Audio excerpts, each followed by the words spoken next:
Quiero, antes de empezar,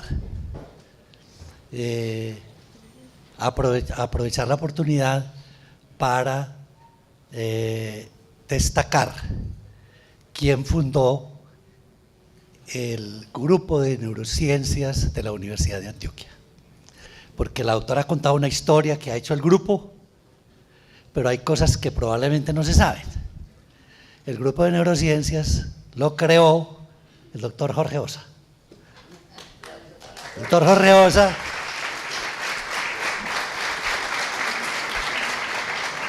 le quiero dedicar a esta conferencia, doctor Osa, porque recuerdo mucho al doctor Osa porque cuando yo era estudiante de neurología, mi primer proyecto de investigación fue por $1 millón, financiado por la universidad, y mi tutor era el doctor Bustamante, Jairo Bustamante, y Ernesto Bustamante.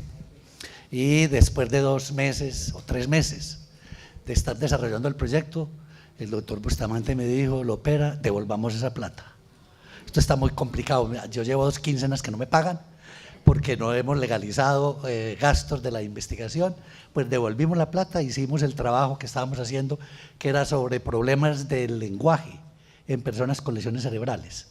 Era que no sabíamos cómo se investigaba, no teníamos ni idea de cómo se manejaba el dinero, no teníamos ni idea de cómo se pedía dinero para investigar. La Corporación de Ciencias Básicas Biomédicas de la Facultad de Medicina, cuyo director era el doctor Jorge Osa, dio origen al grupo de neurociencias, y él me invitó a participar de su grupo, que era el grupo de reproducción, y entramos como el área de neurociencias del grupo de reproducción, y el doctor Osa nos enseñó a investigar y a conseguir recursos y a trabajar, y hoy le hago ese reconocimiento y le dedico esta conferencia porque usted puso el primer granito de arena para el grupo de neurociencias. Entonces le presento hoy el resultado, doctor Osa, después de muchos años de lo que hemos hecho.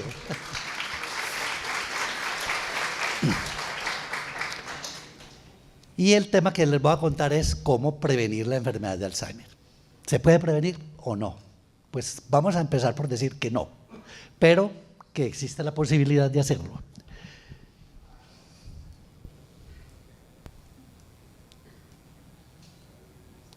Hay 3 maneras de envejecer. Se puede envejecer de esta manera, que es la normal. Es decir, que hay un crecimiento, un desarrollo y luego hay un pequeño declinamiento. Pero el envejecimiento normal es un envejecimiento con declinamiento, sin que la persona requiera pues supervisión ni cuidador, sigue siendo autónomo. Hay otra manera de envejecer que es esta, el envejecimiento exitoso.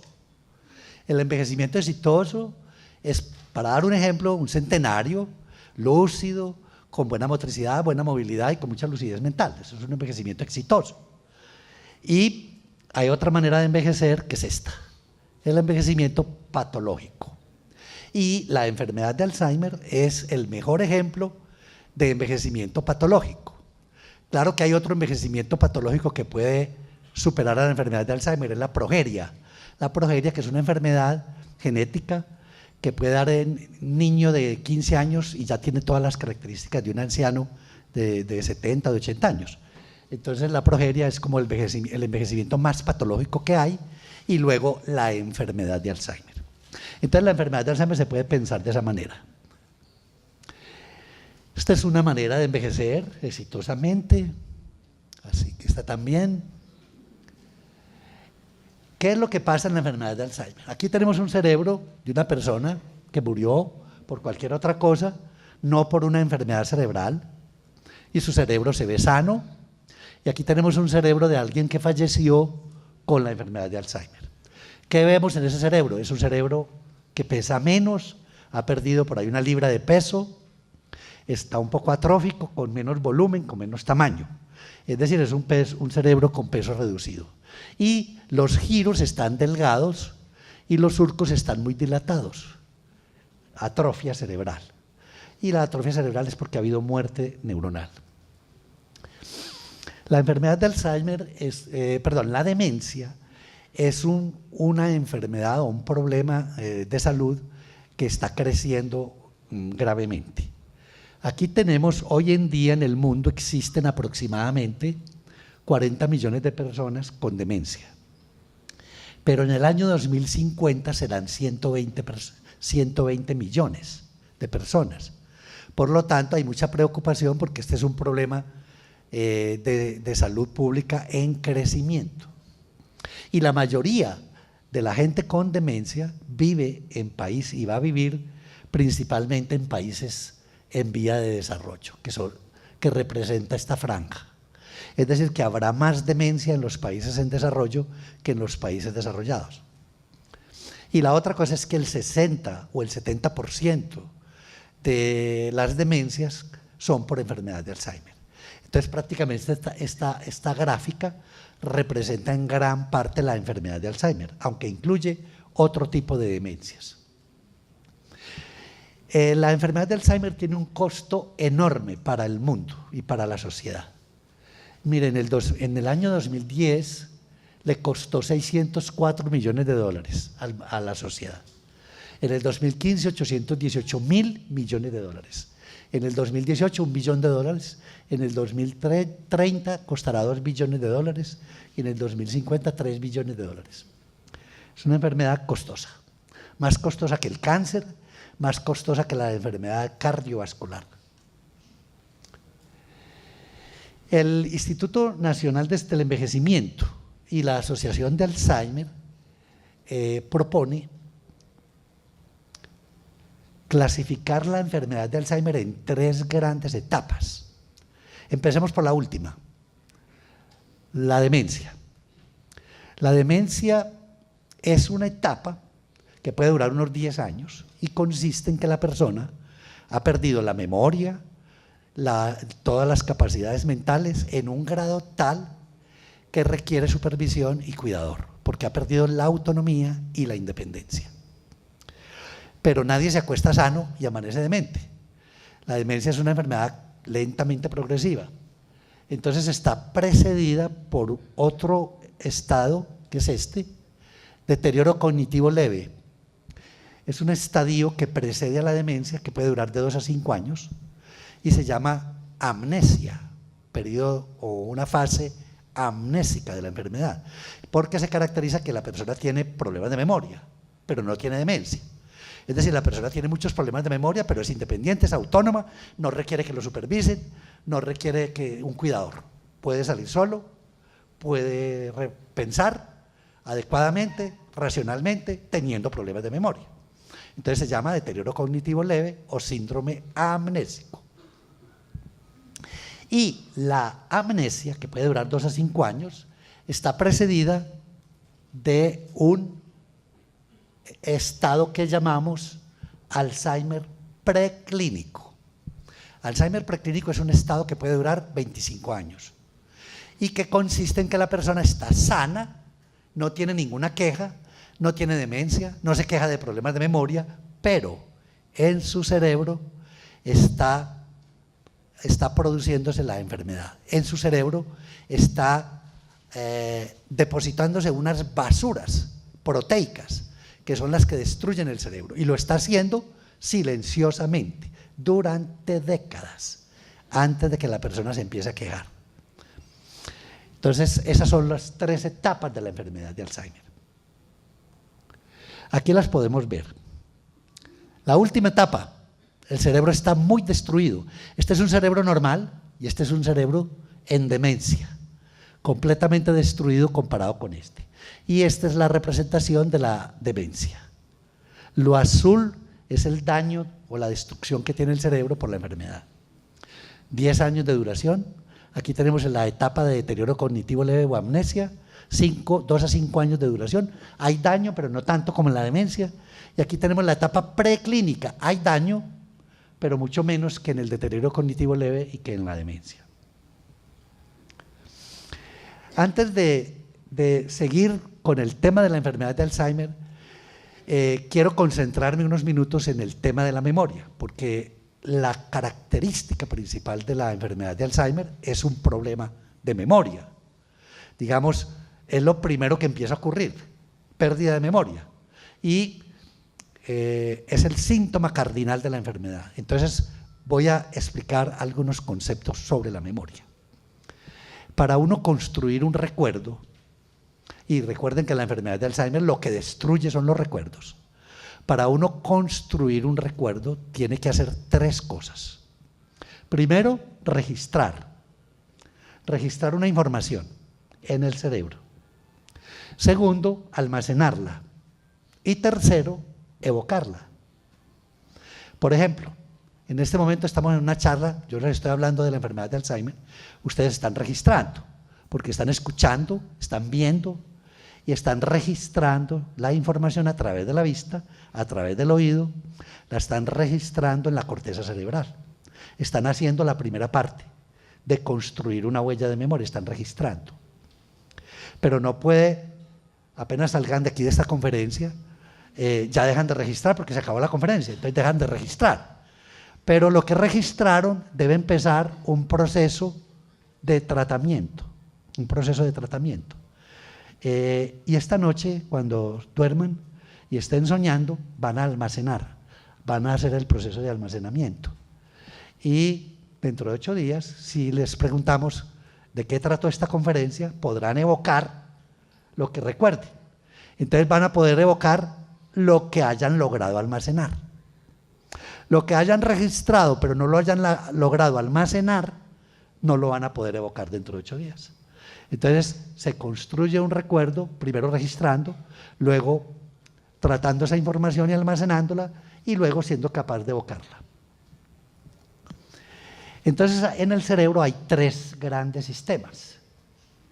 Un sistema que lo llamamos el sistema sensorial, que es el sistema donde uno registra, es decir, el área visual, el área auditiva, el área olfativa, el área gustativa, el área táctil en el cerebro. Son áreas de la corteza cerebral que procesan información que uno está recibiendo, registrando del mundo. Entonces, ese es un sistema que se llama memoria sensorial o áreas sensoriales donde se registra, se percibe, órganos de la percepción y órganos del registro. Hay otro sistema que lo llamamos el sistema de memoria a corto plazo. Es un sistema donde se activan circuitos para mantener activa una información, porque yo puedo registrar, pero si quiero que no se borre el registro, tengo que activar un circuito eléctrico neuronal para mantener la actividad permanentemente por un rato y mantener esa información en la corteza. Entonces se llama un sistema de memoria a corto plazo.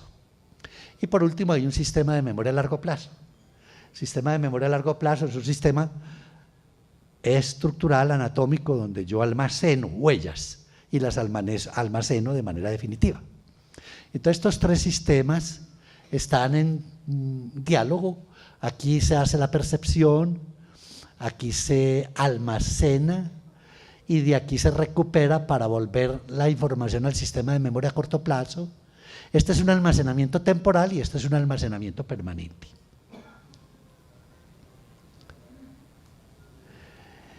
Entonces hay varios tipos de memoria. Memoria sensorial, por ejemplo, la memoria visual o memoria icónica visual.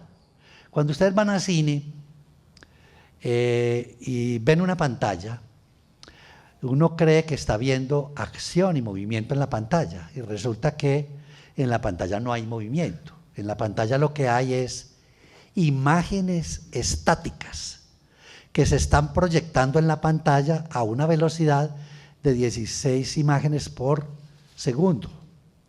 Entonces, no se ha borrado la primera imagen cuando llega la segunda, no se ha borrado la segunda cuando llega la tercera.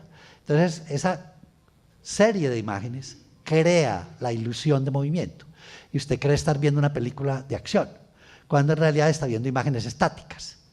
Pero gracias a la memoria icónica visual, usted crea la ilusión de movimiento y puede degustar una película de acción creyendo que ve movimiento.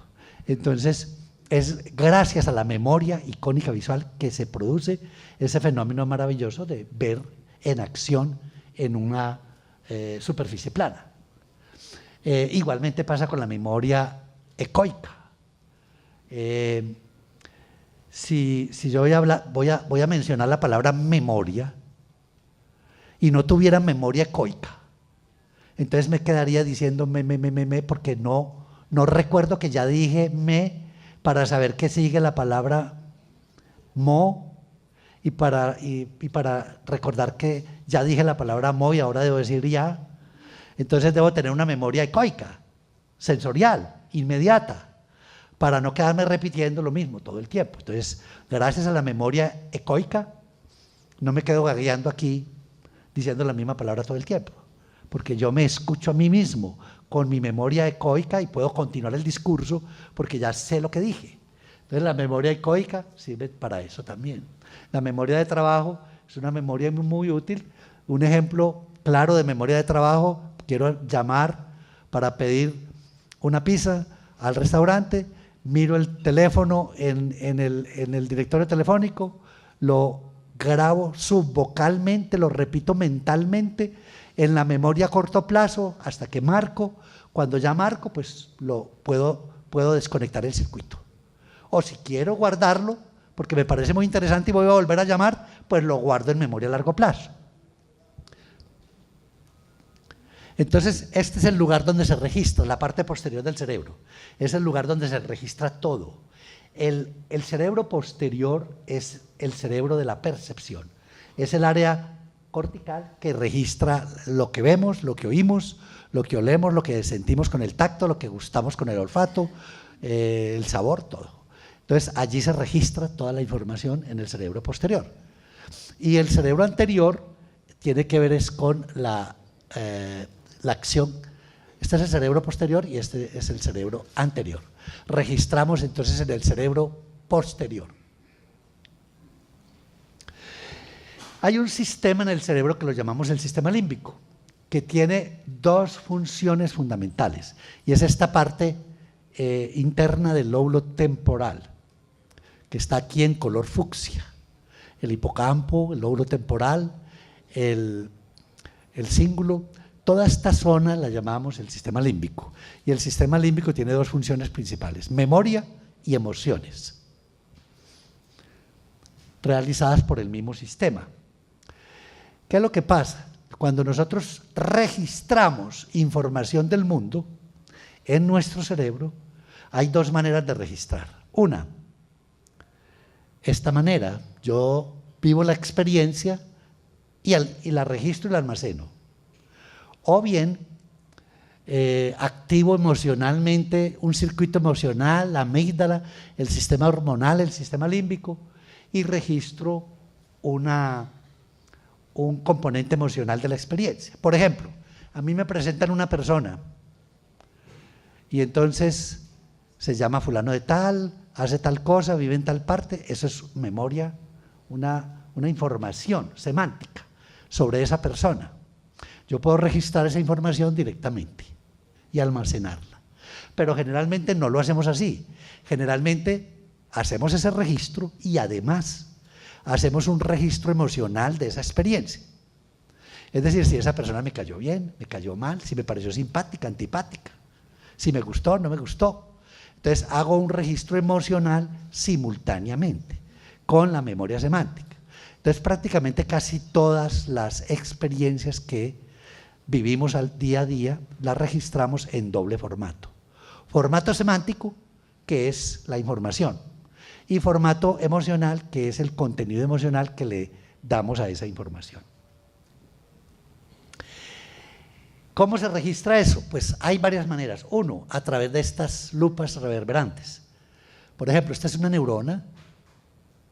Esta es una neurona que va a entrar a activar este circuito de neuronas.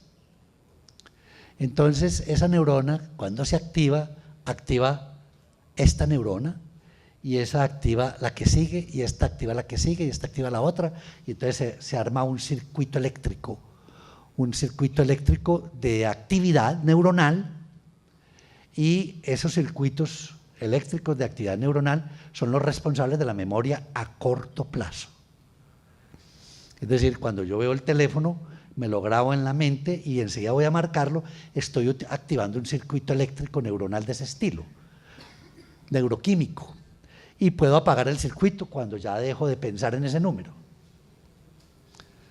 Si sigo pensando en el número, pues mantengo el circuito activo todo el tiempo, hasta que puede que se convierta en una huella a largo plazo. Y existe otro mecanismo para almacenar a largo plazo. El anterior era para almacenar a corto plazo. Y es este. En el hipocampo existen unas neuronas que tienen el fenómeno de la potenciación a largo plazo. Este tipo de neuronas están en la región CA1 del hipocampo, acá. Y tienen una particularidad, y es que cuando se activa esa potenciación, producen en la sinapsis una modificación estructural anatómica de las conexiones sinápticas de la neurona. Y donde había un contacto sináptico, aparecen dos contactos sinápticos.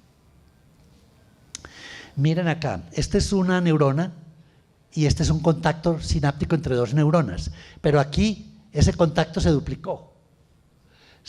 Aquí hay un solo contacto y después del fenómeno de potenciación a largo plazo hay dos contactos. Es decir, que se produce una transformación anatómica estructural en la sinapsis y ese hecho es el responsable de construir una huella de memoria a largo plazo.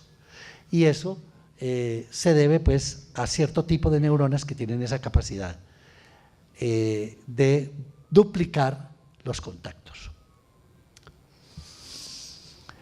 El sueño es un asunto demasiado importante para la memoria y por eso lo quiero mencionar también acá. Hay una relación muy estrecha entre sueño y memoria. Nosotros nos gastamos la tercera parte de la vida que vivimos durmiendo. Y nos gastamos la tercera parte de la vida que dormimos soñando. Y esto no es insignificante, sino que tiene su razón de ser. Porque durante el sueño hay dos tipos de actividad onírica, dos tipos de actividad durante la noche, que llamamos sueño no REM y sueño REM. ¿Qué es un sueño REM? Un sueño REM, REM significa movimientos oculares rápidos. Entonces, cuando una persona está dormida y está moviendo los ojos, uno puede detectar que empezó el movimiento ocular rápido, entonces está soñando, en ese momento está soñando, tiene actividad onírica, tiene un sueño. Si uno despierta a la persona puede contar que está soñando. Y hay otra parte de la noche que uno no sueña, no tiene actividad onírica, eso lo llamamos sueño no REM, porque no hay movimientos oculares rápidos. El 75% del sueño es no REM y solo el 25% del sueño es REM. Y el almacenamiento de las huellas de memoria se hace en el sueño REM, cuando uno está soñando. Entonces hay que soñar, hay que dormir y hay que soñar para poder almacenar. Lo que no almacenen esta noche, cuando estén soñando, sobre lo que yo estoy diciendo en esta conferencia, no se va a poder almacenar. Pero lo que logran almacenar durante los sueños de esta noche se van a convertir en huellas de memoria a largo plazo. Entonces aquí tenemos sueño no REM, es la mayor parte, fase 1, 2, 3 y 4, y al final hay una partecita del sueño que es sueño REM. Esto es un ciclo de sueño que dura hora y media. Y entonces al final de la hora y media hay una zona, fase 5, que es de sueño REM, y ahí es cuando soñamos. Y este ciclo de hora y media se repite unas 4 veces en la noche. Si usted duerme pues más o menos 6 horas, o 5 veces si duerme más. Y se cree entonces que el sueño no REM produce la reparación física que necesitamos y el sueño REM produce la reparación psíquica que necesitamos cada día. Si no durmiéramos cada día y soñáramos cada día, probablemente moriríamos muy pronto. O sea que gracias a esa tercera parte de la vida que gastamos durmiendo, nos reparamos física y psíquicamente cada noche. Entonces, ¿para qué dormimos? Algunos dicen, no, dormimos para olvidar y para limpiar el cerebro de basuras. Y otros dicen dormimos para aprender. Realmente yo creo que dormimos más para aprender. Es posible que también durmamos para olvidar, pero que la función principal del sueño y del dormir es la memoria, es aprender, construir huellas de memoria. Y entonces el sueño REM sirve para consolidar las huellas de memoria y para pasar las huellas del sistema de corto plazo a largo plazo. ¿Y eso cómo se hace? Por un diálogo muy estrecho que hay entre dos estructuras del cerebro, la corteza entorrinal y el hipocampo. El hipocampo es un área del cerebro muy aislada, que dialoga con el cerebro a través de la corteza entorrinal. Miren acá, este es un corte frontal del cerebro y aquí vemos el hipocampo izquierdo y hipocampo derecho. Y esto es la corteza entorrinal. Entonces toda esta es la corteza cerebral y toda la corteza cerebral, que es donde se registra todas las experiencias del día, deben ser informadas al hipocampo, a los hipocampos, a través de la corteza entorrinal, para que se pueda consolidar una huella de memoria. ¿Cómo sucede esto? Se crea un circuito eléctrico, neuronal, el circuito que les mostré ahora.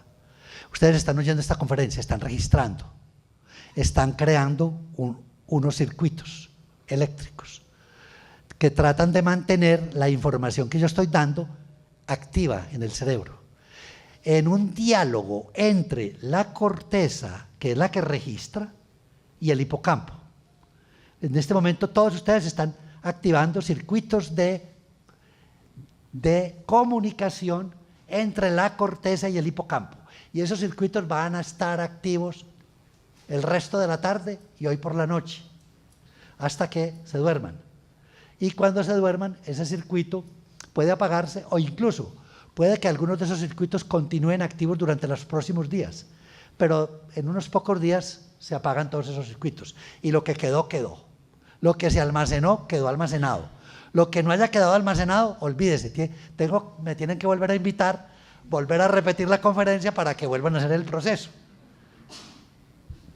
Y entonces el circuito es así, un circuito de comunicación entre módulos de la corteza cerebral, hipocampo, se activa el circuito tiene mucho más acción en la noche durante el sueño, en el sueño REM, y bueno, cuando ya se logró consolidar la huella de memoria, se apaga el circuito, porque además tenemos que seguir viviendo experiencias, y entonces vendrán nuevas cosas que se registran, y hay que dar espacio a otras cosas para registrarlas y almacenarlas. No nos podemos quedar ahí con las mismas registros para almacenarlos. Realmente no deberíamos hablar de la memoria, sino de las memorias, porque hay muchos tipos de memorias.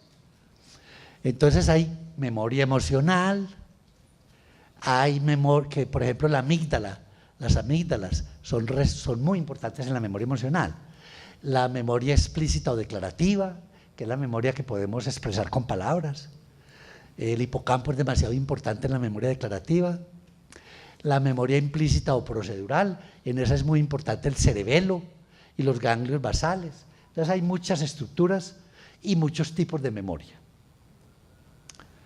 Muy bien, con esa introducción sobre lo que es la memoria y cómo construimos recuerdos, quiero seguir con el tema de la enfermedad de Alzheimer, que es la enfermedad que destruye los recuerdos. Aquí tenemos pues un cerebro de una persona que murió sin Alzheimer y de una que murió con Alzheimer, donde podemos ver disminución del grosor de los giros y dilatación de los surcos. Aquí está muy dilatado los surcos, demasiado atrofiado el cerebro, muy delgados los surcos, los giros. Este es un cerebro que ha perdido 1 libra de peso de una persona con un Alzheimer avanzado. ¿Por qué se atrofia el cerebro? ¿Por qué pierde tanto peso? Porque mueren neuronas. ¿Y por qué mueren neuronas?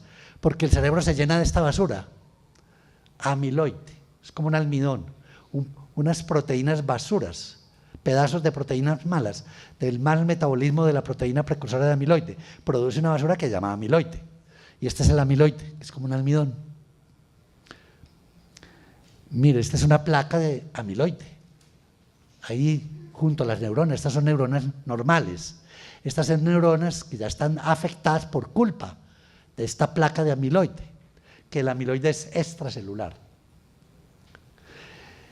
Este es un cerebro de una persona con envejecimiento normal. Miren, en el envejecimiento normal hay una que otra placa de amiloide y hay algunos ovillos neurofibrilares. En cambio, en el Alzheimer hay muchas placas de amiloide y muchos ovillos neurofibrilares. Entonces, por eso el Alzheimer es como una forma de envejecimiento patológico. ¿De dónde viene esa basura? El amiloide. Del metabolismo anormal de esta gran proteína que se llama proteína precursora de amiloide, que debería ser cortada por esta enzima que se llama alfa-secretasa. Si esta enzima actúa y corta, se producen estos dos fragmentos que son protectores, tienen actividad metabólica protectora. Pero a veces sucede que no actúa la alfa y actúa beta y gamma, y entonces se produce este fragmento de amiloide. Esta es la neurona. Esta es la neurona y esta es la membrana de la neurona, este es el interior de la neurona y aquí el exterior. Y esta es la proteína precursora de amiloide, una proteína grande, normal, del cerebro. Y este es el fragmento beta amiloide. La alfa secretasa debería cortar acá, que es la normal. Pero cuando actúa gamma y beta, entonces hay un corte anormal. Y se produce un fragmento de amiloide. Y ese fragmento de amiloide es como pegajoso. Y un fragmento se pega con otro y con otro y con otro y forma un pegote de amiloide. Y eso es lo que lleva a la placa de amiloide.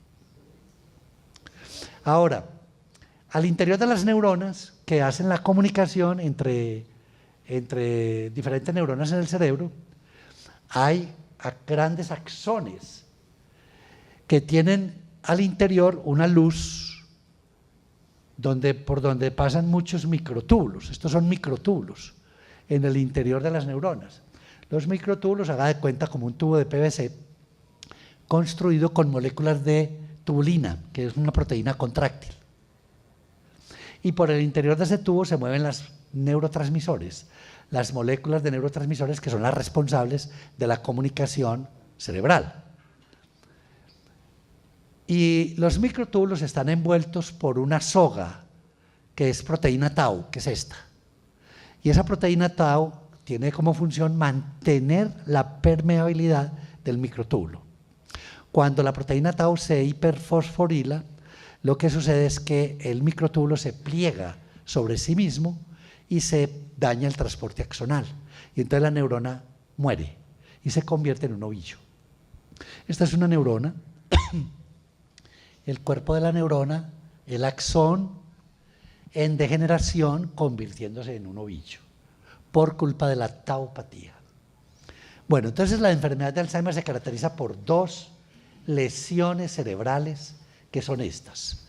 Número 1, amiloide, basura amiloidea que está acá, placa de amiloide. Y número 2, ovillos neurofibrilares, que son estos, que es proteína tau anormal. Y aquí está la representación más clara. El amiloide en el corazón de la placa es el amiloide y esta es la taupatía o los ovillos neurofibrilares, y esas son las dos basuras principales de la enfermedad. Y entonces el cerebro se llena de esas dos basuras y se destruye el cerebro, mueren muchas neuronas y la persona empieza a perder sus facultades. El amiloide generalmente es extracelular, como les decía ahora. Aquí vemos una placa de amiloide abrazando el axón de la neurona. No hace tanto daño como la taupatía, porque la taupatía, como altera el flujo axonal, produce mucho más daño, daña más la neurona. La taupatía, que es un daño del interior de la neurona. Entonces miren cómo es el proceso. Primero, se deposita amiloide. El amiloide produce inflamación. La inflamación activa la microglia, que son células especiales del cerebro, produce hiperfosforilación de tau, se altera la proteína tau, se producen ovillos neurofibrilares. Entre el amiloide y los ovillos destruyen el cerebro, matan neuronas y la persona hace demencia y pierde sus facultades y requiere un cuidador. Las placas seniles pueden ser normales hasta cierto punto. Por ejemplo, una persona de menos de 50 años tiene más o menos de 2 a 5 placas por cada milímetro cuadrado de corteza y pues no pasa nada. De los 50 a los 65 años uno puede tener 8 placas por milímetro cúbico. En los mayores de 75 pueden tener hasta 15 placas. Pero en el Alzheimer la cosa se vuelve a otro precio, muchísimas más placas. Y esas placas y esos ovillos que producen, miren, una neurona normal, con muchas conexiones, con muchas dendritas, y empieza a perder dendritas, y empieza a perder y a perder conexiones hasta que al final la neurona queda sin conexiones. Y entonces hay una pérdida sináptica de conexiones sinápticas y eso es lo que lleva pues a la pérdida de memoria y a la pérdida de las capacidades. El Instituto Nacional de Salud de Estados Unidos propuso que habláramos de 3 estados de la enfermedad de Alzheimer, como les decía ahora. La demencia por enfermedad de Alzheimer, el deterioro cognitivo leve por enfermedad de Alzheimer y el Alzheimer preclínico o Alzheimer asintomático. Siempre tiene que haber un biomarcador positivo para poder hablar que una persona tiene Alzheimer asintomático. Por ejemplo, si hacemos examen de PET amiloide a todos los que estamos acá y aparecen 10 con amiloide, entonces podemos decir, si esos 10 no tienen problemas de memoria, tienen Alzheimer asintomático. Tienen cambios de Alzheimer asintomático. ¿Por qué? Porque solamente tienen un biomarcador positivo, amiloide, en su cerebro.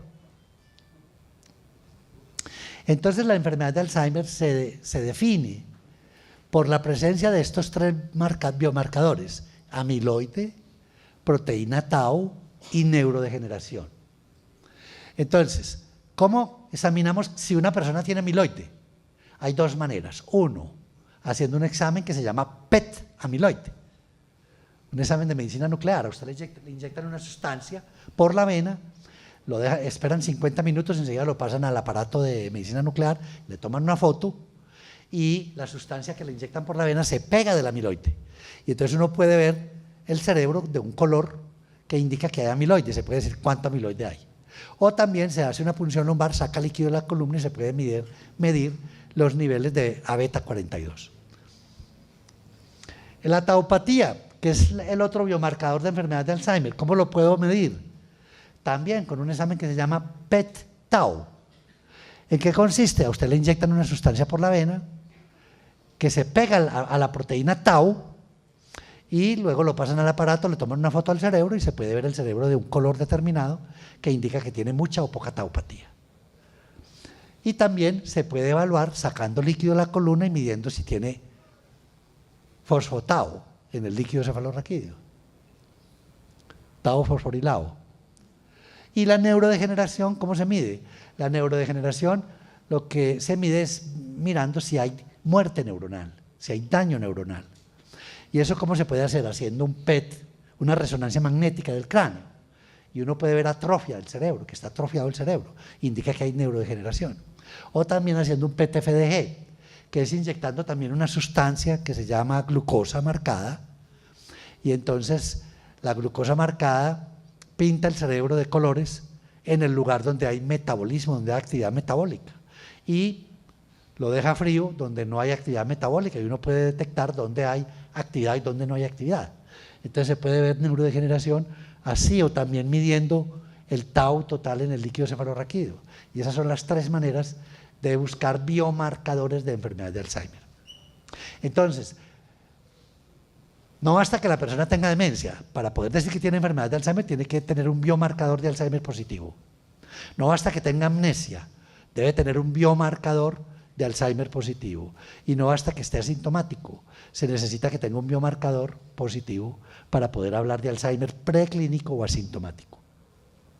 Entonces, aquí tenemos supongamos una persona no tiene amiloide, no tiene tau, tau negativo, y tampoco hay neurodegeneración, bueno, está normal, no tiene nada. Biomarcadores normales, salud normal. Pero alguien tiene amiloide positivo, pero no tiene tau ni tiene neurodegeneración. Está asintomático, no se queja de nada, pero tiene cambios patológicos en su cerebro de enfermedad de Alzheimer, aunque todavía no tiene enfermedad de Alzheimer. Pero tiene amiloide positivo, tau positivo y neurodegeneración negativa, ya tiene enfermedad de Alzheimer, así sea silenciosa. Tiene amiloide positivo, tau positivo, neurodegeneración positivo, no hay duda que tiene enfermedad de Alzheimer. Amiloide positivo, tau negativo, neurodegeneración positiva, tiene Alzheimer y alguna otra cosa, más, que está dañando el cerebro, ¿cierto? Tiene amiloide negativo, tau positivo y neurodegeneración negativa, tiene otra cosa que no es enfermedad de Alzheimer, tiene una demencia por otra razón. Y bueno, si tiene amiloide negativo, tau negativo y tiene neurodegeneración, tiene otra cosa diferente a enfermedad de Alzheimer. Y si tiene tau positivo y neurodegeneración positiva, igual. Entonces hay muchas demencias, pero para que sea enfermedad de Alzheimer debe tener amiloide y tau y neurodegeneración. Entonces, pues se puede evaluar todas estas características, si hay amiloide, si hay tau, si hay neurodegeneración, si hay síntomas, y de esa manera uno puede clasificar la enfermedad de Alzheimer en varios estados: Alzheimer asintomático, Alzheimer amnésico y Alzheimer con demencia. Bueno, entonces miren acá cómo empieza la enfermedad de Alzheimer. En realidad empieza en el hipocampo. Aquí tenemos hipocampos normales, aquí tenemos hipocampos bastante destruidos, muy destruidos, y aquí prácticamente desaparecieron. Aquí ya prácticamente no hay hipocampos. Entonces la enfermedad de Alzheimer es una enfermedad que empieza atacando los hipocampos, destruyendo los hipocampos. Y miren ustedes, si dijimos ahora que para construir recuerdos se necesita un diálogo entre la corteza y el hipocampo, pues entenderán por qué la enfermedad de Alzheimer se caracteriza por una pérdida de la memoria reciente, pero no de la memoria del pasado. ¿Por qué? Porque ya la memoria del pasado son huellas ya consolidadas. Ya se hizo el diálogo entre la corteza del hipocampo y se almacenó la huella. Entonces, no importa que se destruyan los hipocampos, ahí está la huella. Lo que no podemos es construir nuevas huellas.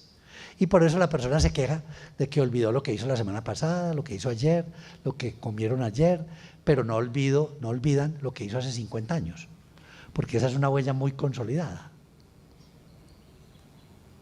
Aquí están hipocampos normales, hipocampos que han empezado a perder de volumen, han perdido mucho volumen y aquí prácticamente están muy destruidos. Esa es la manera como se van atrofiando y disminuyendo de volumen los hipocampos a medida que la persona va perdiendo memoria y va entrando en demencia. Y nosotros podemos, gracias a la resonancia magnética del cráneo, podemos medir el volumen del hipocampo y podemos detectar 6 años antes de que una persona se empiece a quejar de problemas de memoria que ya tiene un proceso de reducción del volumen hipocampal. Y eso es una pista para saber que alguien tiene Alzheimer preclínico o Alzheimer presintomático. Esta es la evolución de la enfermedad de Alzheimer. Empieza en la corteza entorrinal, empieza acá.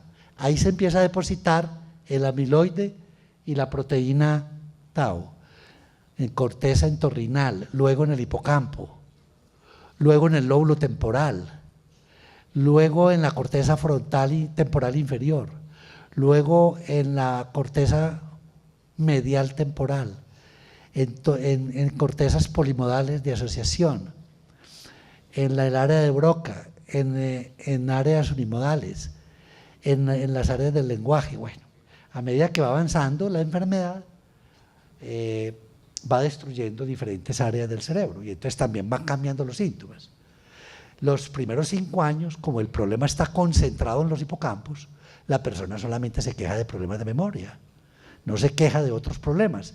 Pero cuando ya acabó con los hipocampos y sigue con otras áreas del cerebro, entonces ya empieza a tener problemas del lenguaje, ya empieza a tener dificultad para conversar, para dialogar. o empieza a perderse en el espacio, o empieza a perder habilidades para vestirse, para bañarse, o empieza a tener problemas de conducta, de comportamiento. Este es un ejemplo de un paciente de Yarumal que vendía chance y consultó al grupo de neurociencias porque estaba perdiendo la memoria. Y decía pues que estaba muy perjudicado porque a veces vendía un chance y no recordaba si le habían pagado o no le habían pagado, o devolvía mal. Y tenía un deterioro cognitivo leve, todavía no tenía demencia. Pero le pedimos que hiciera este dibujo. Este dibujo lo hizo él en la clase de estética en quinto o sexto bachillerato, que a él le gustaba dibujar y ahora mire, era incapaz de copiar su propio dibujo cuando había tenido buenas habilidades para dibujar. Ya tenía pérdida de la habilidad para dibujar, apraxia construccional, que es un signo de la enfermedad de Alzheimer. Miren otros dibujos que había hecho en bachillerato y ahora no podía copiarlos, de muestra, porque él trajo su cuaderno y le decíamos simplemente copie su dibujo, el mismo dibujo que hizo cuando estaba en sexto, y era incapaz de hacerlo. Esta es una señora de Angostura, que se quejaba de problemas de memoria, no tenía todavía demencia, tenía deterioro cognitivo leve. Le pedimos que copiara este dibujo, tenía 38 años y mire, ya tiene dificultad para copiar un dibujo. Pero a los 43 años, miren, incluso aquí duplicó una parte del dibujo porque al parecer olvidó que ya lo había hecho, a pesar de que lo estaba viendo. A los 45 años, miren, ha perdido mucho más la habilidad para dibujar.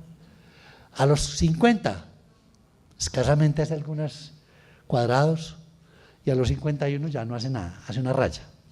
Entonces va perdiendo la habilidad a medida que va pasando el tiempo. Es un signo típico de la demencia por enfermedad de Alzheimer. La enfermedad de Alzheimer tiene dos tipos de genética. La genética simple y la genética compleja.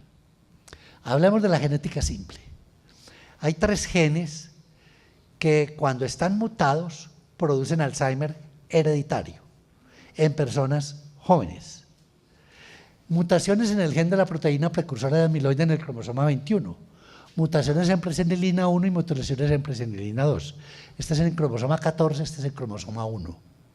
Cuando estos genes están mutados, producen mucho amiloide y producen Alzheimer familiar hereditario. Y el hecho de tener la mutación es una causa de la enfermedad. Entonces estas son mutaciones causales de la enfermedad. Quien tiene la mutación, nada que hacer, está condenado a sufrir la enfermedad si vive lo suficiente. En cambio, el Alzheimer esporádico, el más común, el que tiene la mayoría de la gente, que es el Alzheimer de adultos mayores, de más de 65 años, y que no tiene una forma hereditaria, es un Alzheimer con genética compleja. Genética compleja quiere decir que no tiene un patrón de herencia autosómico dominante como sí lo tiene esta forma, que corresponde al 1% de las personas que tienen Alzheimer en todo el mundo. Y en cambio este grupo es del 99%, o 95-99%. En este grupo, con Alzheimer esporádico o tardío, de inicio tardío, hay muchos genes de susceptibilidad. El más importante es ApoE. ApoE es un gen de susceptibilidad importante, pero hay muchos otros, como todos estos. Y el riesgo de sufrir Alzheimer tardío esporádico depende del menú de genes que usted haya heredado. Pero ningún gen de esos, ni siquiera el ApoE, por sí solo es capaz de producir la enfermedad. Pero una sumatoria de esos genes aumenta el riesgo. Pero solamente es un factor de susceptibilidad, no de causalidad. Miren, por ejemplo, quien no tiene un ApoE4, el ApoE puede ser ApoE2, ApoE3 y ApoE4. Uno puede tener la variable 2, 3 o 4. Entonces, la que es riesgosa para la enfermedad de Alzheimer es el A4. Entonces, mire, este es el cerebro de una persona que no tiene ApoE4 y no tiene amiloide. Esta es una persona que tiene un solo ApoE4 y tiene algo de amiloide. Este tiene 2 ApoE4 y tiene mucho amiloide, y este ya tiene la enfermedad de Alzheimer. Entonces, ese riesgo depende del número de genes ApoE4 que usted tenga. En el mundo existen más o menos 500 familias reportadas con la forma autosómica dominante de la enfermedad de Alzheimer, es decir, con la forma de genética simple, que es más o menos el 1%. Hay nomás un grupo reportado de 500 familias, 23 familias que tienen 14 diferentes mutaciones en presenilina 2, 392 familias que tienen 177 mutaciones diferentes en presenilina 1 y 86 familias que tienen 32 mutaciones diferentes en proteína precursora de amiloide. En este grupo están las 25 familias de Antioquia y de Colombia, con Alzheimer genético que estamos estudiando, y que tienen esta mutación que la llamamos la mutación paisa, que es un cambio de alanina por ácido glutámico en el codón 280 del gen de la presenilina 1. Entonces, esas familias están en todo el departamento de Antioquia. La primera familia se encontró en Belmira en 1984. Cuando yo era residente de neurología, detectamos esta familia, luego la C2 en Angostura, la C3 en Yarumal, y así sucesivamente hasta tener 25 familias. Hoy en día hemos identificado 25 familias en toda Antioquia, y esas familias tienen un tronco común. Todas vienen de esta pareja, que tuvo 3 hijos, bueno, tuvo más, pero por ahora solo conocemos 3. Esta señora que dio origen a estas familias, porque este cuadradito de acá, donde dice C2, representa no un individuo, sino 1500 individuos de Angostura de la familia C2. Y de este señor vienen estas familias, y de esta señora vienen estas. Y probablemente aquí hubo otros hijos que no hemos detectado en las partidas de bautismo que hemos encontrado en toda Antioquia, de los cuales vienen las otras familias, porque aquí logramos poner 13, pero nos quedaron faltando 12 que seguramente también deben estar ahí.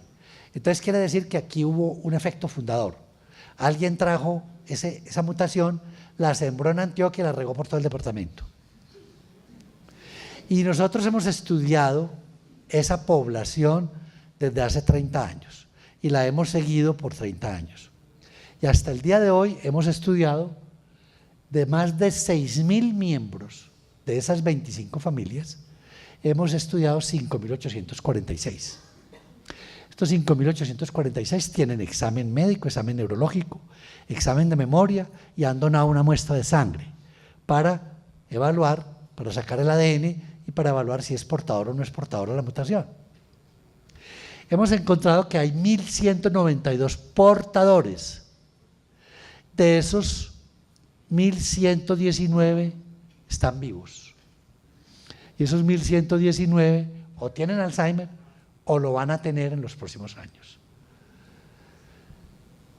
Y este es el punto principal de esta población. O sea que esta población es demasiado importante porque hasta ahora de estos 1.119 hay unos 100 con demencia, hay unos 60 vivos, hay unos 60 vivos con problemas de memoria y hay 1.000, más o menos 1.000 asintomáticos, es decir, con Alzheimer preclínico asintomático. Entonces nosotros con el seguimiento que le hemos hecho en el grupo de neurociencias a estas poblaciones pudimos publicar los estadios de predemencia de la enfermedad de Alzheimer, que no se habían podido publicar anteriormente porque nadie tenía una población así. Y lo que hicimos fue estudiar 449 personas portadoras del gen que produce la enfermedad. Y dividimos esas 449 personas en 2 grandes grupos. En este grupo incluimos todas las personas que tenían más de 2 desviaciones estándar en al menos una prueba cognitiva o de memoria, comparado con los miembros de la familia que no eran portadores. Y esos se clasificaron en varios subgrupos.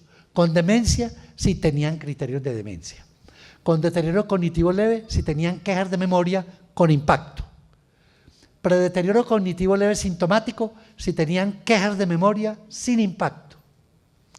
Y predeterioro cognitivo leve asintomático, si no tenían quejas de memoria, pero tenían 2 desviaciones estándar por encima de desviación en alguna prueba de memoria comparado con sus familiares no portadores. Y en este grupo pusimos todos aquellos que tenían menos de 2 desviaciones estándar en todas las pruebas cognitivas comparados con sus familiares no portadores. Y a eso los llamamos portadores sanos, portadores del gen malo, sanos. Y así pudimos clasificar las etapas de la enfermedad de Alzheimer. La última etapa, la demencia, empieza a los 49 y dura 10 años, más o menos. Mueren hacia los 60 años.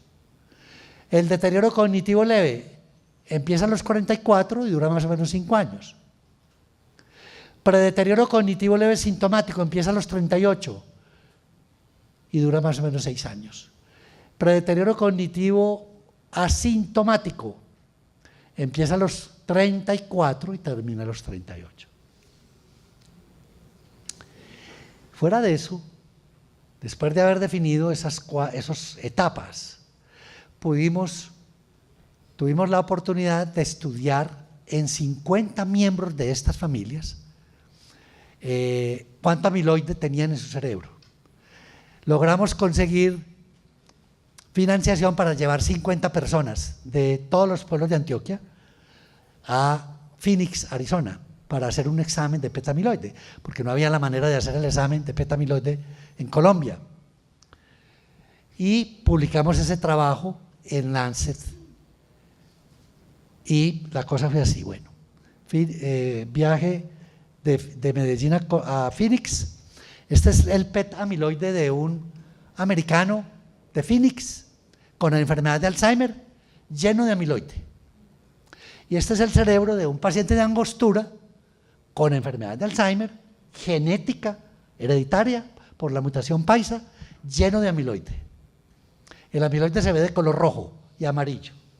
Y este es otro paciente de Yarumal, sano, sin la mutación, que no heredó la mutación y negativo para el amiloide. Esta captación es de sustancia blanca que no indica amiloide. Entonces aquí en la corteza no hay amiloide, está limpio. Pero lo interesante es el resultado de los 50 PET amiloide. Aquí arriba, estos 4 tenían demencia y todos 4 están llenos de amiloide.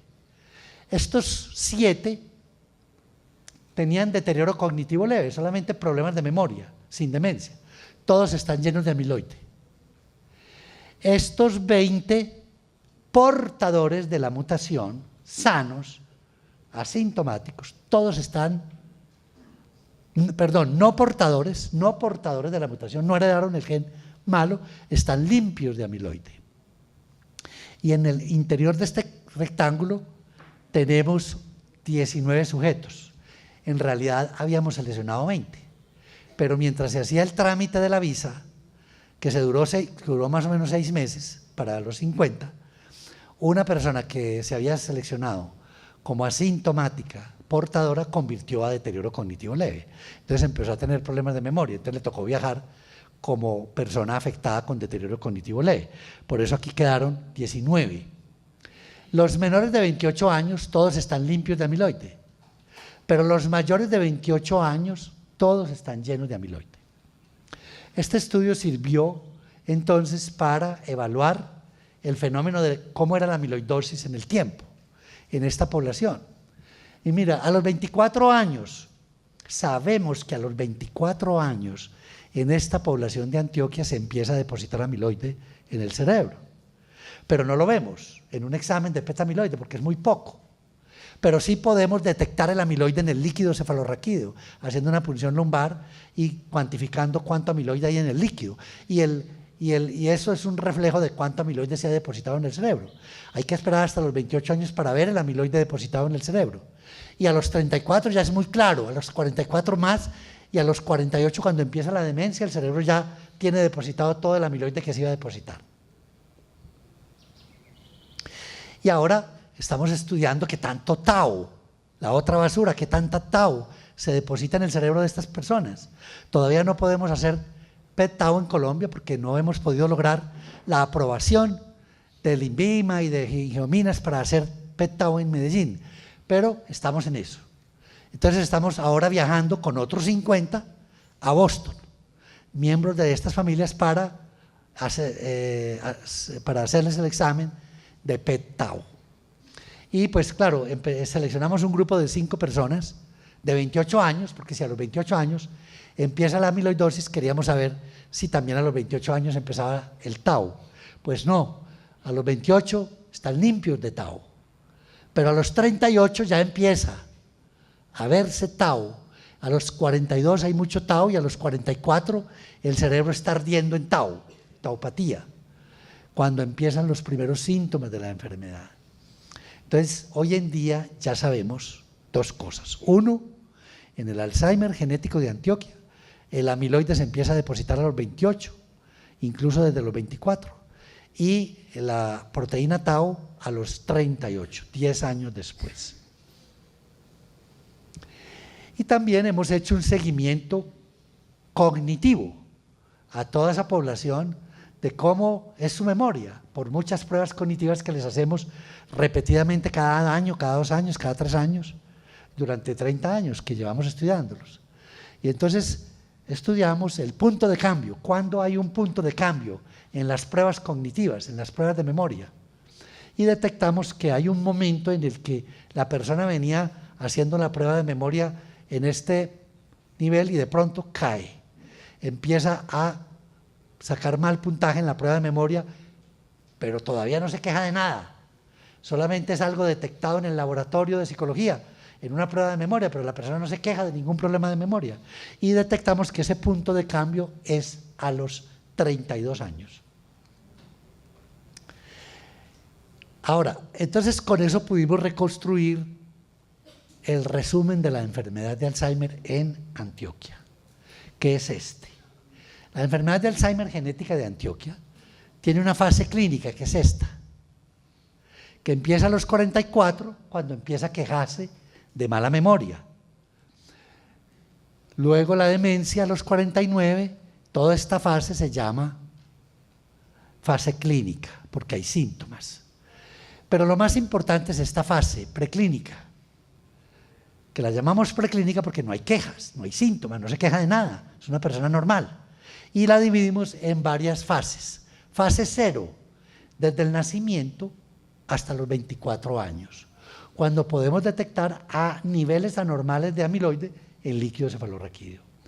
Fase 1, de los 24 a los 28, cuando detectamos por primera vez amiloide en el cerebro, en beta-amiloide. Fase 2, de los 28 a los 32, cuando detectamos por primera vez un bajón cognitivo en pruebas de memoria.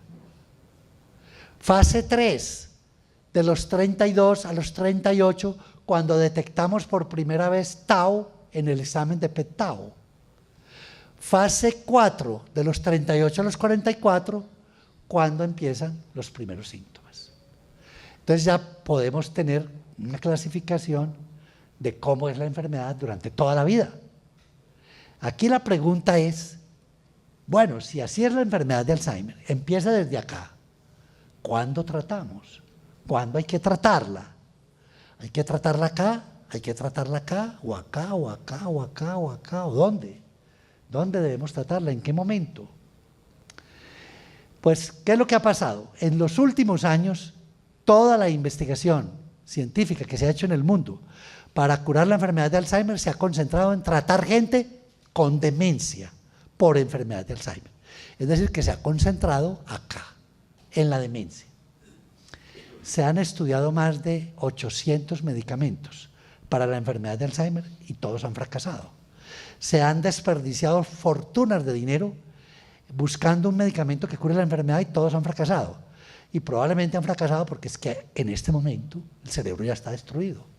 Por bueno que sea el medicamento, ya no tiene con qué actuar, dónde actuar, ya no tiene un blanco para actuar.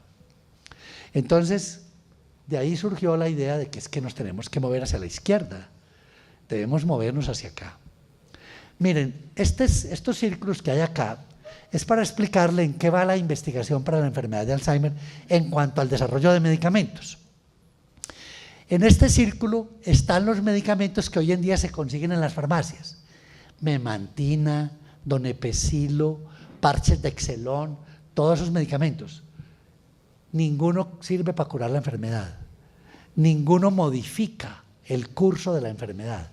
Son medicamentos que mejoran un poco la calidad de vida, son paliativos, no curan. Y es lo único que hay.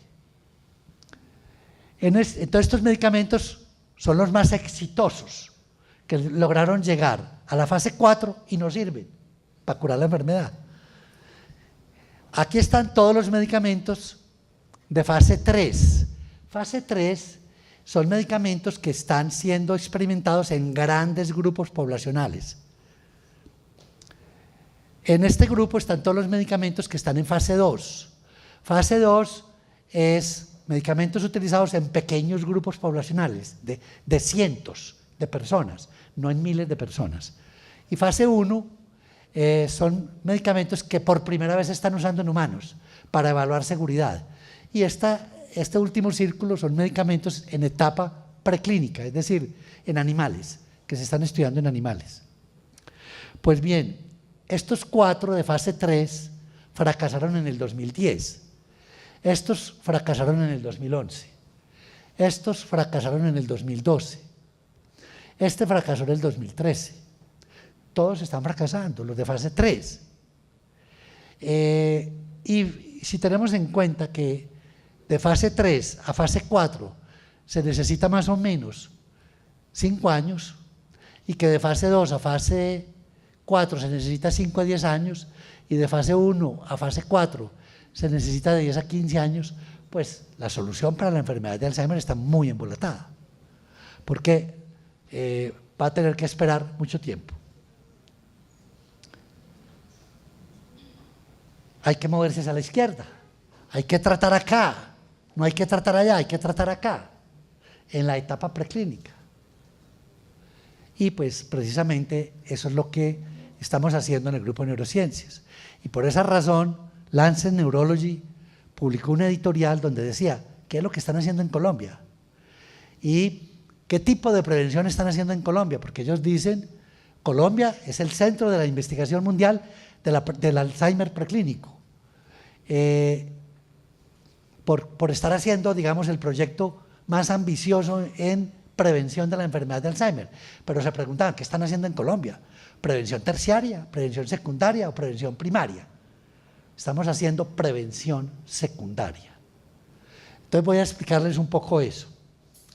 Hoy en día ya todo el mundo está convencido de que el asunto no es tratar enfermos con demencia. Pues hay que tratarlos, sí, pero vamos a tratarlos para mejorar su calidad de vida, no con la esperanza de curarlos. Y para curar o para prevenir debemos corrernos hacia la izquierda.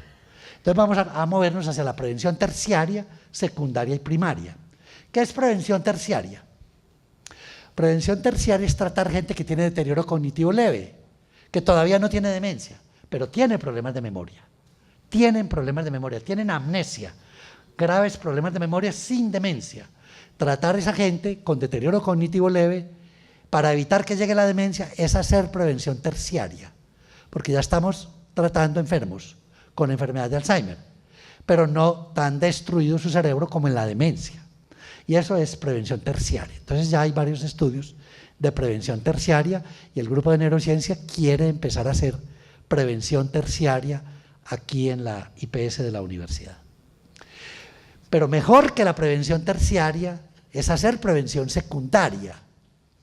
Prevención secundaria es tratar gente sana, que no tiene quejas, que no se queja de nada, pero que tiene los cambios neuropatológicos de la enfermedad de Alzheimer ya presentes en su cerebro, que es lo que estamos haciendo en las personas de Angostura, Yarumal y de todos los pueblos de Antioquia con la mutación paisa, pero que no tienen síntomas. Estamos haciendo prevención primaria, porque estamos usando un medicamento que lo que hace es que limpia el amiloide del cerebro. Eso es prevención secundaria. Pero deberíamos estar haciendo prevención primaria.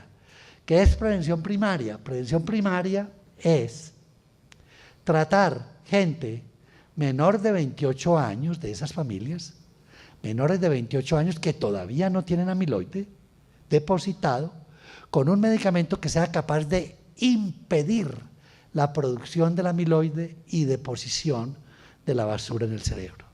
Y todavía no tenemos ese medicamento, pero Colombia tendrá la probabilidad de hacer el primer estudio de prevención primaria en los próximos 2 o 3 años, de empezar, pues, por lo menos. Entonces, ¿se puede prevenir el Alzheimer? No se puede prevenir, pero estamos trabajando en eso. De hecho, ya estamos haciendo un estudio de prevención secundaria que lo empezamos en el año 2013 y lo vamos a terminar en el año 2022, con un medicamento experimental que limpia el amiloide del cerebro, y solo en el 2022 vamos a poder decir si tuvimos éxito o fracasamos en ese intento.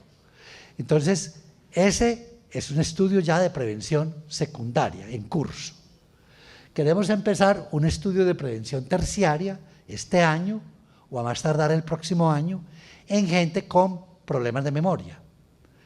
Con problemas de memoria, así no sea genético, así no sea hereditario, pero que tengan problemas de memoria y tengan amiloidosis. Y entonces darles un tratamiento para prevenir el desarrollo de la demencia. Ese es un proyecto que queremos iniciar muy pronto. Y queremos iniciar un proyecto de prevención primaria en el 2019 o a más tardar en el 2020 de tratar personas menores de 28 años con un biomarcador genético que lo condena a sufrir la enfermedad de Alzheimer y tratarlo con un medicamento que impida la producción de amiloide y el depósito de amiloide en el cerebro. Así que el llamado es, hay que ayudar en estas investigaciones, hay que ayudar a que la gente que pueda ser elegible para participar en estos estudios se decida a participar en estos estudios. Y por eso hemos lanzado esta publicidad, que no se te olvide ayudar si tú tienes un familiar, un amigo, un vecino con pérdida grave de la memoria o con Alzheimer de inicio precoz, antes de los 60 años, infórmennos, envíenlo al grupo de neurociencias. Es importante estudiar a esa persona, evaluar si hay alguna mutación genética, porque su familia sana podría participar en estudios de prevención si hay factores genéticos que puedan ser detectados en esas personas. El grupo de neurociencias entonces está haciendo este estudio que se llama API Colombia. API Colombia es financiado por el Instituto Nacional de Salud de Estados Unidos del Envejecimiento, el Instituto Banner de Arizona, Genentech y Roche. Y lo opera el grupo de neurociencias de la Universidad de Antioquia. El proyecto tiene este diseño. Seleccionamos personas sanas portadoras de la mutación y la mitad de ellas van a recibir medicamento de estudio y la otra mitad recibe placebo durante 5 años. Y se les hacen múltiples chequeos durante los 5 años y hay otro grupo de personas sanas que no heredaron el gen mutado, que no van a enfermarse de Alzheimer, ellos todos reciben placebo. Y dentro de 5 años se analizan todos los exámenes, todos los estudios de imágenes, de exámenes de líquido cefalorraquídeo, de sangre, de pruebas cognitivas para sacar la conclusión si el medicamento es útil o no es útil para prevenir o para retrasar el inicio de los síntomas de la enfermedad de Alzheimer. Los invito a ver este documental que está en internet, un documental que se titula ¿Puede el Alzheimer ser detenido? Es un documental de NOVA y es más o menos de 1 hora tiene unos 20 minutos dedicados al proyecto de Colombia. Y por último, mientras hacemos todas estas investigaciones, y en esta semana leí un artículo de un neurólogo de la Universidad de California, que publicaron un artículo de que si seguimos como vamos, cuánto nos vamos a demorar para tener el próximo medicamento aprobado para la enfermedad de Alzheimer. Entonces hacían estas cuentas. El último, entre 1992 y 2011, solo se han aprobado 3 medicamentos para la enfermedad de Alzheimer, solo 3. Y el último en el año 2008. Y esos 3 no sirven. Pues son 3 medicamentos aprobados y no sirven, solo sirven como paliativos, pero no para curar la enfermedad. Entonces, el próximo medicamento, si seguimos al paso que vamos, se demoraría 260 años en tener otro medicamento aprobados. Si los estudios se hicieran de esta manera, probando un medicamento, esperar que se termine el estudio, si funcionó o no funcionó, y luego empezar otro estudio. Si se hicieran todos los estudios de manera longitudinal, esperando el resultado de cada estudio, nos demoraríamos 260 años. Entonces lo que están es advirtiendo a la sociedad y a los inversores y a los que tienen el dinero para la salud que hay que recoger 36 billones de dólares en los próximos 10 años para hacer estudios, paquetes de estudios de múltiples medicamentos simultáneos y en múltiples poblaciones para poder encontrar la solución de la enfermedad de Alzheimer rápidamente. O sea que en los próximos años hay que cambiar de estrategia, el mundo tendrá que cambiar de estrategia de cómo vamos a estudiar esta enfermedad para encontrar una solución. Y mientras tanto tenemos que hacer algo, porque la gente se sigue enfermando de problemas de la memoria, sigue teniendo demencia. Entonces aquí les traigo lo que hay, lo que podemos hacer. Fuera de esos 4 medicamentos que se consiguen en las farmacias, que ayudan un poquito, pues hay otras cositas para hacer, como esto. Cuidar la memoria. ¿Cómo la cuidamos? Haciendo ejercicio. La mejor manera de cuidar la memoria es haciendo ejercicio físico. No hay nada mejor para cuidar la memoria que hacer ejercicio. El ejercicio cardio hace que el corazón bombee más, envíe más sangre al cerebro, el cerebro se irrigue más, se oxigene mejor y se conserva mejor la memoria.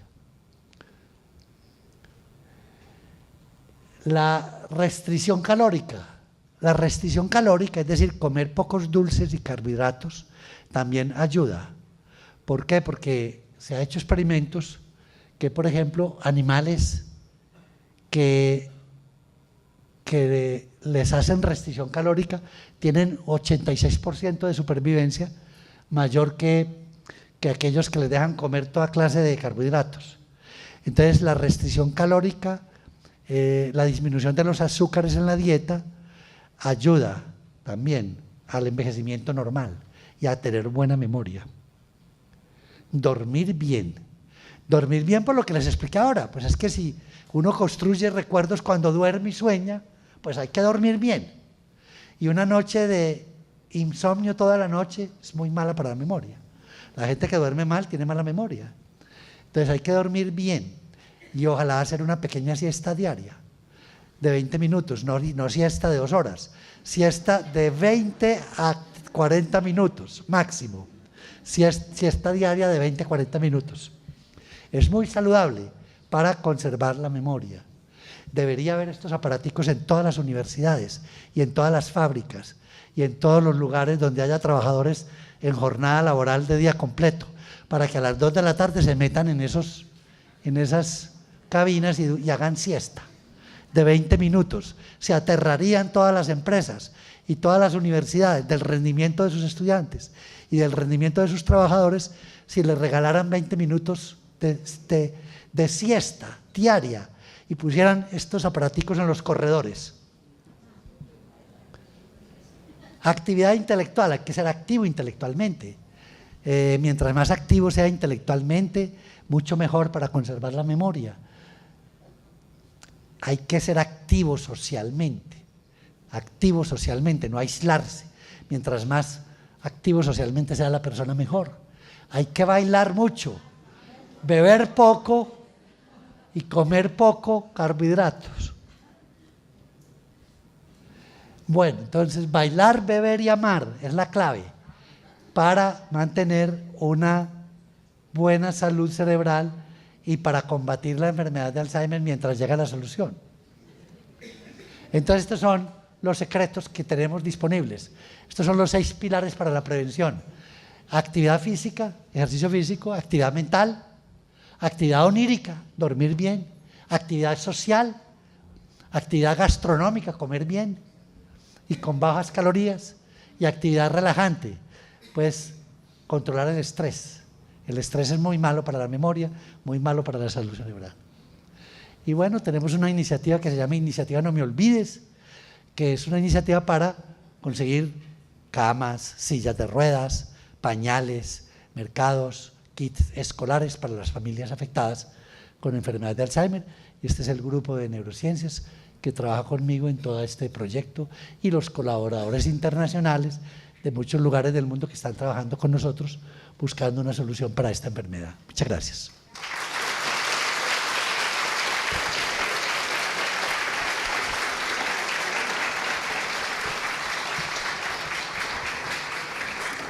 Bueno, preguntas o comentarios. Sí.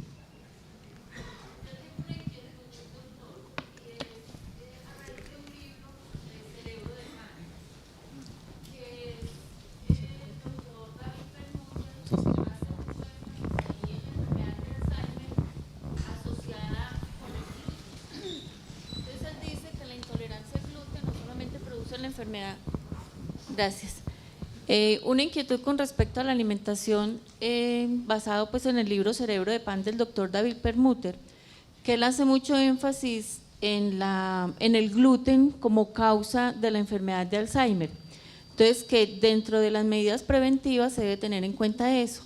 En su libro Cerebro de Pan hace mucho énfasis, y también habla del colesterol. Que el colesterol, nosotros tenemos que quitar ese tabú y ese miedo del que los pacientes tengan un colesterol en ciertos límites, porque el colesterol es necesario para un buen funcionamiento cerebral, y que muchos de los pacientes que desarrollan enfermedad de Alzheimer está asociado con el uso de estatinas. A ver si usted tiene, pues, o no sé si dentro de las variables que tienen ahí también tienen en cuenta esos factores. Bueno, eso todo está muy en discusión. Digamos que lo que hay claro, digamos que la dieta, ninguna dieta produce enfermedad de Alzheimer, partamos de esa base, ninguna dieta, ni tampoco hay medicamentos que produzcan enfermedad de Alzheimer. Hay medicamentos que pueden producir demencia. Por ejemplo, le doy un ejemplo, los medicamentos psiquiátricos, por ejemplo las benzodiazepinas, como el Activan, el diazepam, todas las benzodiazepinas afectan la memoria. Y una persona podría tener problemas de memoria por culpa de ese tipo de medicamentos. Es más, hay gente con demencia por medicamentos. Y ese tipo de demencia se cura quitando medicamentos o cambiando medicamentos, que son usados para ciertas cosas, pero que tienen otros efectos negativos. Entonces, hay medicamentos que pueden producir demencia, pero no hay ningún medicamento que produzca enfermedad de Alzheimer. La dieta, no es que la dieta baja en carbohidratos me prevenga el Alzheimer, pero ayuda.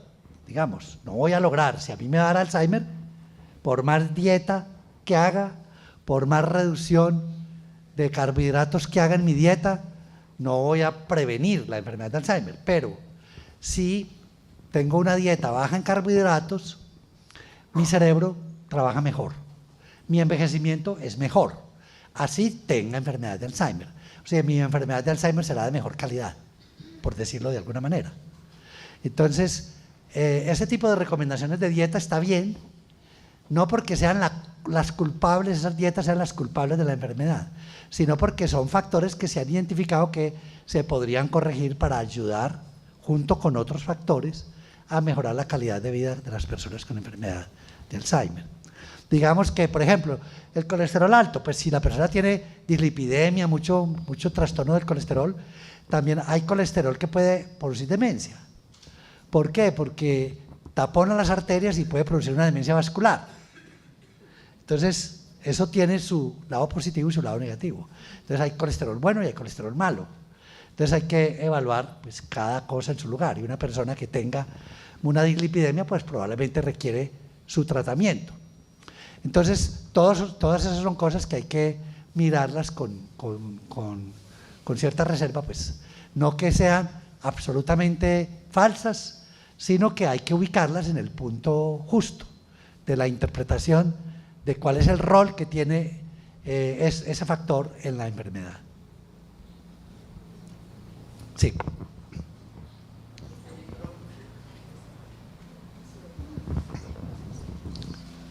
Claro.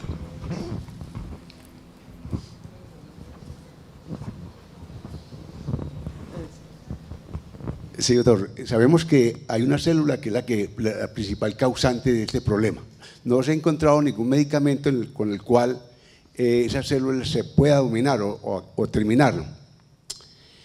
Si esta parte se tratara porque el cerebro se maneja mucho con energía, lo que usted decía ahorita, si se pusiera energía o se hicieran los ensayos con energía para ver hasta cuánto aguanta estas células, ustedes lo han hecho. Saber qué energía, pues pero estamos hablando de energía continua, ¿cierto? A ver cuánto estas células aguantan esta parte. Es algo que, pues yo trabajo mucho en electricidad, digámoslo así, en esta parte. Y me parece que como el organismo le sirve esto, es más, cuando el corazón tiene problemas, sabemos que le ponen, ¿cierto? Algo que lo ayuda, marcapasos. Entonces, en esta parte, no sé si ustedes han investigado esto, si se podría investigar qué energía aguanta estas células y si el cerebro se fortifica al ponerle más energía, pues la energía normal. Hoy en día pues, se consigue fácilmente la energía con baterías, con toda esta cuestión. Bueno, propiamente se ha estado usando lo que llaman campos magnéticos como una manera de evaluar el efecto de un campo magnético, de una energía magnética alrededor del cerebro en una persona con ciertas enfermedades.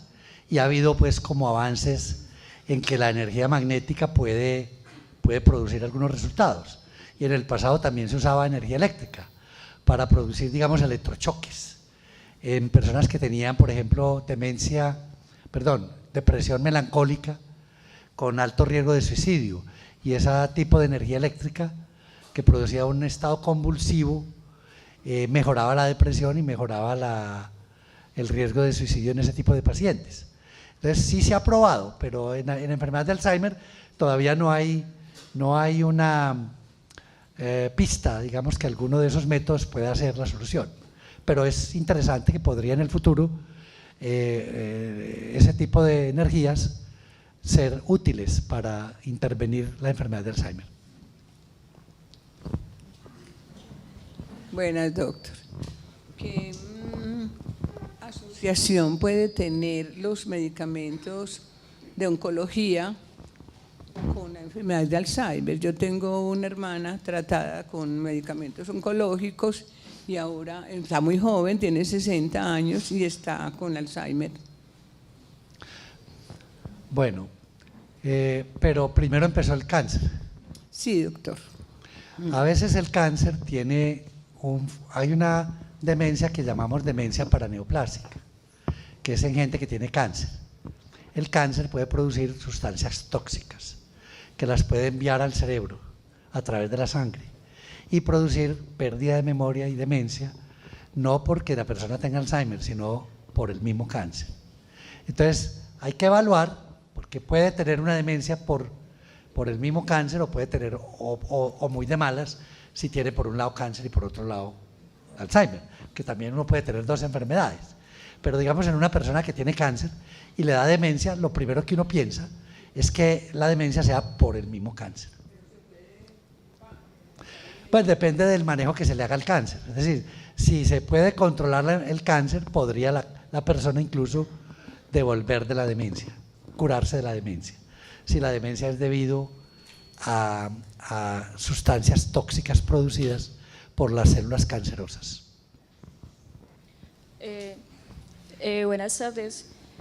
A mí me gustaría saber, porque usted ha mencionado a lo largo de la presentación que la última fase del Alzheimer es ya la demencia y la persona necesita un cuidador.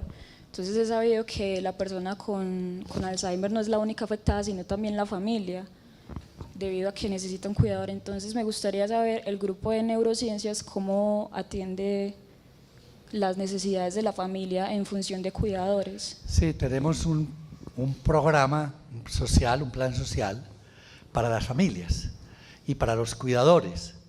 Es decir, para los cuidadores tenemos entrenamiento, programas de cursos de enfermería para enseñarle el cuidado del enfermo y cómo manejar al enfermo en cama, cómo bañarlo, cómo vestirlo, cómo no volverlo más dependiente. Entonces tenemos una serie de cursos para el cuidador y cursos para la familia, porque hay que cuidar al cuidador, porque la familia generalmente termina muy afectada. Y entonces al final no es solamente el enfermo, sino toda la familia, y máxime cuando es una forma genética, que hay varios miembros afectados en la misma familia. Entonces hay que abordar el grupo completo, no solamente el paciente, sino a su grupo familiar, y hacemos unas reuniones cada mes, grupos de apoyo para familiares de pacientes con enfermedad de Alzheimer. Y también tenemos grupos de apoyo para Parkinson, para Huntington y para otras enfermedades neurodegenerativas que estudiamos, porque ese componente social es muy importante para mantener la adherencia de todas las familias en las investigaciones. Sí. Una pregunta.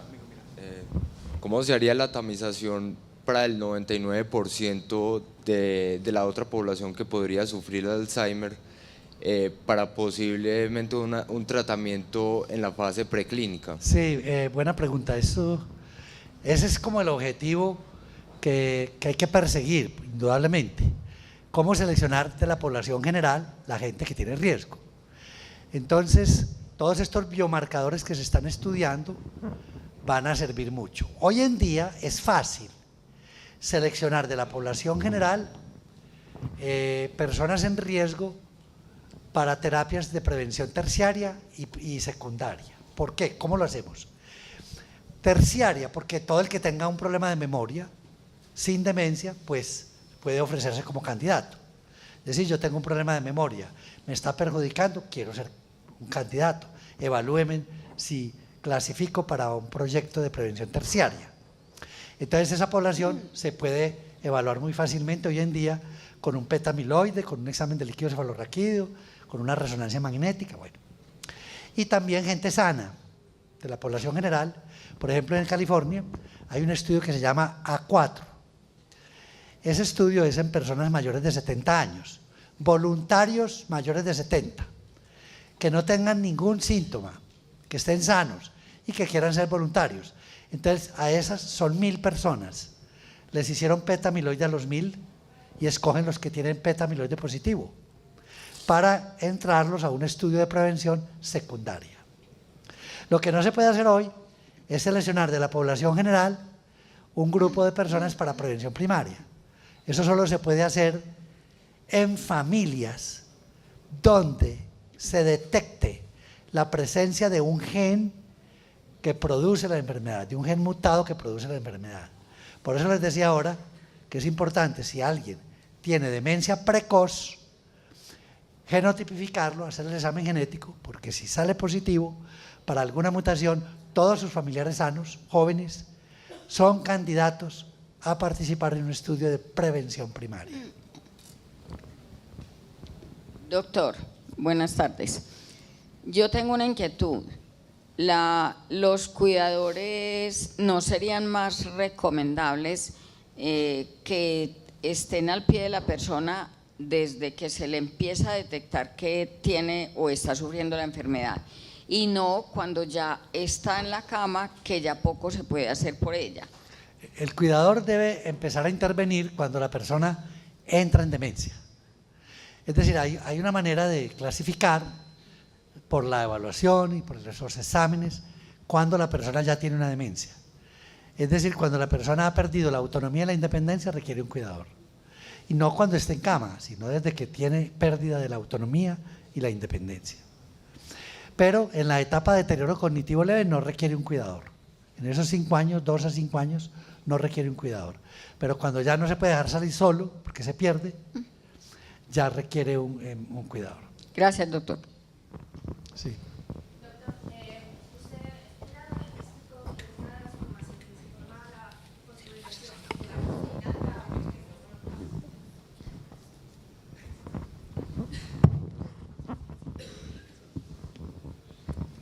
Gracias. Buenas tardes. Usted estaba explicando que la deposición de la amiloide beta era lo que provocaba la fosforilización de la proteína tau, pero también indicó una situación en la que no se provocaba la deposición de amiloide, pero sí de la fosforilación de la proteína tau. ¿Qué es lo que podía provocar esa fosforilación si no hay deposición de amiloide? Sí, hay otras enfermedades neurodegenerativas, como la demencia frontotemporal, donde uno puede ver que hay tau, pero no hay amiloide. Pero puede haber otro tipo de proteínas depositadas, como la proteína progranulina y otras proteínas. Entonces, esas son otras enfermedades neurodegenerativas que tienen otros mecanismos de neurodegeneración todavía no esclarecidos. Hay muchas enfermedades demenciales que se parecen al Alzheimer, pero que no son enfermedades de Alzheimer. Es decir, una enfermedad demencial, una demencia, donde no hay amiloide, no es enfermedad de Alzheimer. La enfermedad de Alzheimer tiene que ser una demencia donde hay amiloide. Pero cualquier demencia donde no se compruebe que hay amiloide, ya uno sabe que eso no es enfermedad de Alzheimer, pero sigue siendo demencia. Pero entonces ya hay que ponerle otro nombre, otro apellido: enfermedad de Pick, enfermedad de Huntington, demencia frontotemporal, bueno, cualquier otro tipo de demencia. ¿Sí? Bueno, yo quería poner como un caso hipotético donde digamos que se inhibe el gen que produce el tau. Entonces, en este caso… ¿El gen de tau? El gen del tau. Pues que no hubiera tau, pues… Entonces, pues primero que todo seguiría siendo Alzheimer la enfermedad con solo beta amiloide. No, el solo amiloide se llamaría cambios patológicos cerebrales de enfermedad de Alzheimer, pero todavía no se considera enfermedad de Alzheimer. Y es decir, también, se llama así, cambios patológicos sí, cerebrales de enfermedad de Alzheimer, pero todavía no se considera enfermedad.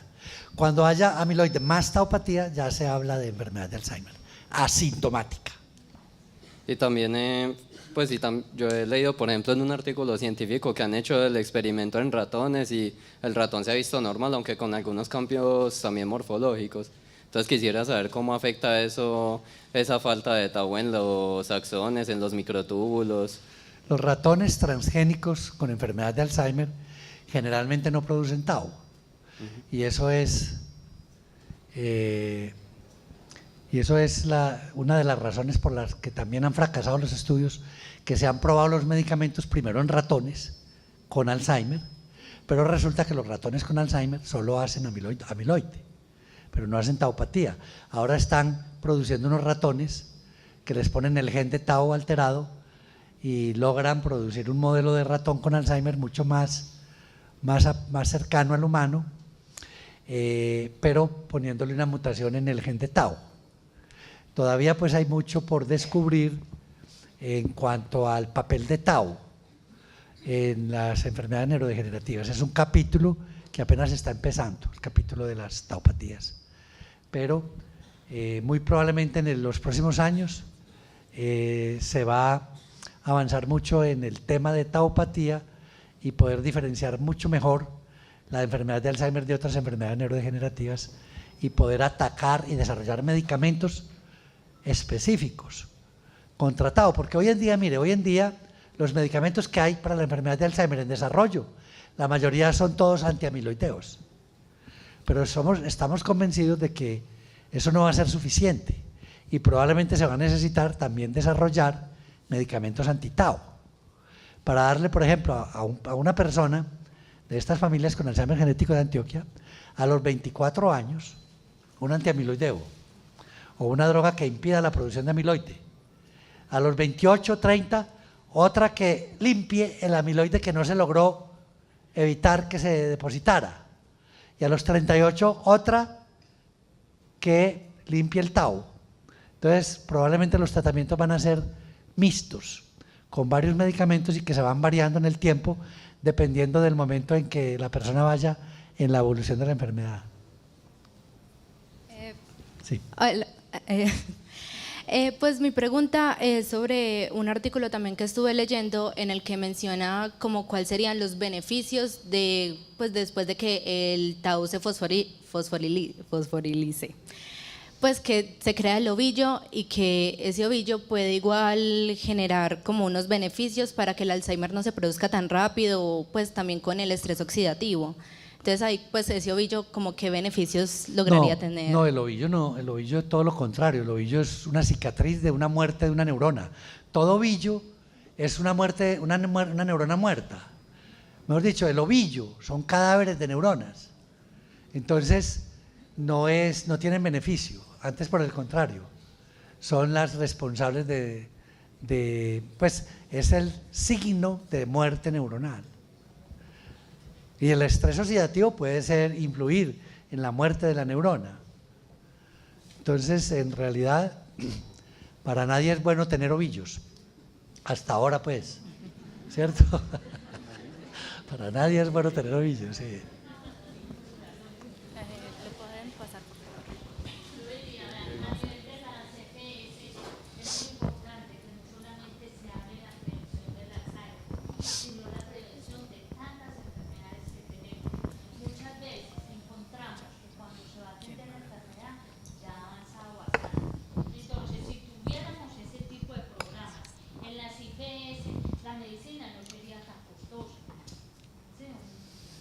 Claro, si nos concentramos en prevención, la medicina será mucho más barata. Doctor, dos preguntas. La primera es ¿por qué los países en vías de desarrollo estamos más afectados? Yo cuando usted lo dijo, yo pensé que de pronto era porque en un país desarrollado tenían mayor poder adquisitivo para recurrir a los medicamentos, pero si igual ningún medicamento funciona, ¿qué hace que nosotros seamos más vulnerables?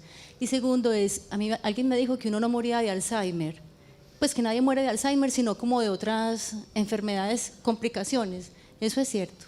Sí, bueno, a ver, la primera pregunta. La esperanza de vida ha cambiado dramáticamente, y no solamente en países desarrollados, sino también en vía de desarrollo. Hace 100 años la esperanza de vida en Estados Unidos era 48 años. Era 48 años. Hoy es como 80 y pico. En Colombia hoy la esperanza de vida creo que está en 78, 79. Entonces ha aumentado mucho la esperanza de vida en todos los países en desarrollo. Y el aumento en la esperanza de vida porque se han controlado infecciones, muchas enfermedades que producían la muerte. Entonces hoy en día la gente vive más. Y la enfermedad de Alzheimer es una enfermedad relacionada con la edad. El principal factor de riesgo para la enfermedad de Alzheimer es la edad. Y el segundo factor de riesgo es la genética. Entonces la razón de por qué habrá más personas con Alzheimer en países en desarrollo que en países desarrollados es porque hay más población en países en vía de desarrollo, mucho más grupos poblacionales. Y bueno, la enfermedad de Alzheimer en sí no es mortal, es una enfermedad progresiva que lleva a la muerte, pero lleva a la muerte porque hay muchas complicaciones. La persona pierde la movilidad, termina postrada en silla de ruedas, luego en cama, le da escaras, le da una neumonía, le da una bronconeumonía, le da una sepsis, una infección y muere de una septicemia. Entonces generalmente muere de una complicación.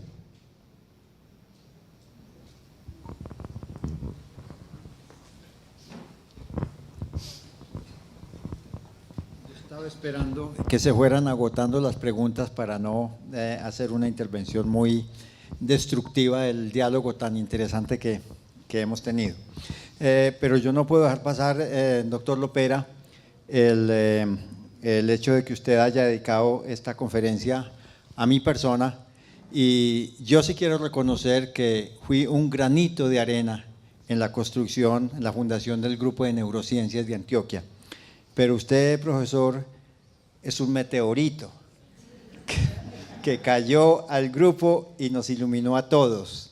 De tal manera que una cosa es ser un factor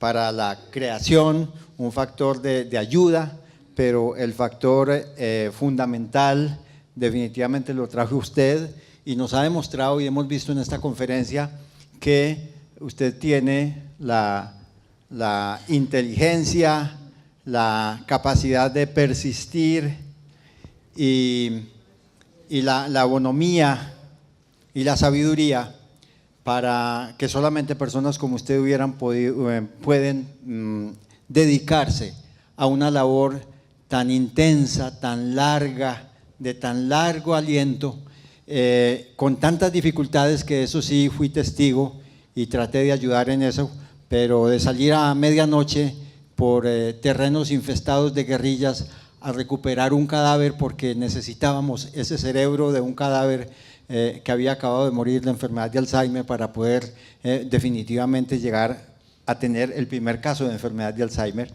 hasta cuando no se tuviera la muestra patológica.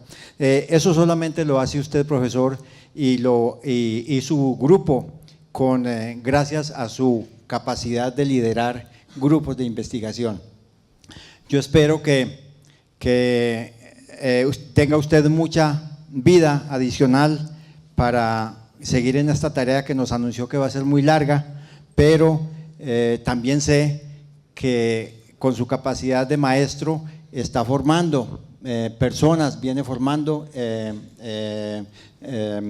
quien continúe con esta labor a nivel de maestría, a nivel de doctorado, a nivel de formación universitaria en todas las áreas, no solamente la medicina, sino también la psicología y muchas otras áreas de servicio social, del área social que usted maneja en el grupo, de tal manera que yo siento que sí, usted hizo la tarea, profesor, y lo registró, lo memorizó, lo ha rememorizado y creo que en sus manos son muy buenas manos para continuar con esta labor. Así que muchísimas gracias y gracias por su reconocimiento.